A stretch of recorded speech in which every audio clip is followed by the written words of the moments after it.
اگر انسان سے محبت نہ ہو اور تبلیغ کرے تو یہ گمراہی ہے۔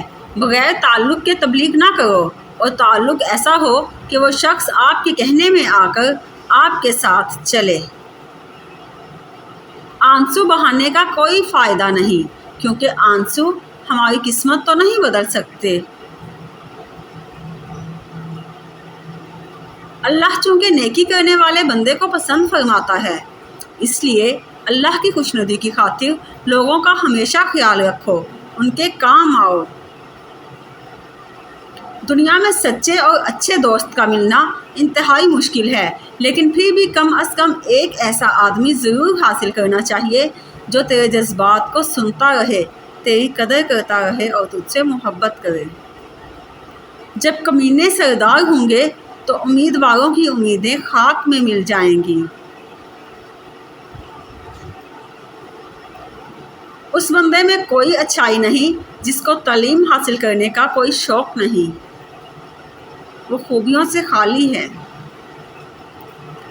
دوسروں کو معاف کریں، اس لیے نہیں کہ وہ معافی کے مستحق ہیں، بلکہ اس لیے کہ آپ سکون کے مستحق ہیں۔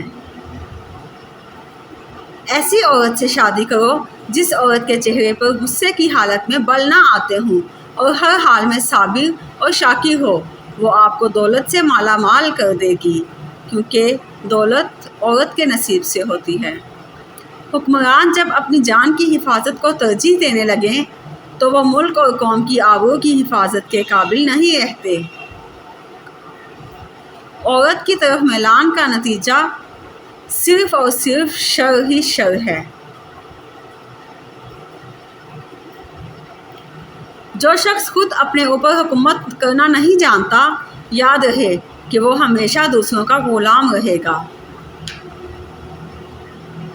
پرانی گندم، تازہ گھی، اچھی بیوی اور سواری کے لیے گھوڑا موجود ہو تو یہ دنیا جنت سے کم نہیں لگتی۔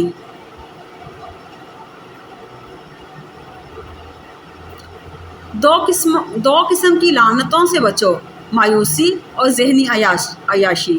انسان پہلے مایوس ہوتا ہے، پھر ذہنی عیاشی کے ذریعے راہ فرار اختیار کرتا ہے۔ حرام چیزوں اور حرام کاموں سے بچتے رہو، تمہاری دعائیں قبول ہونا شروع ہو جائیں گی۔ جو اللہ سے محبت رکھتا ہے اس کو انسانوں کی کوئی پرواہ نہیں ہوتی کہ لوگ اسے برا کہہ رہے ہیں یا اچھا۔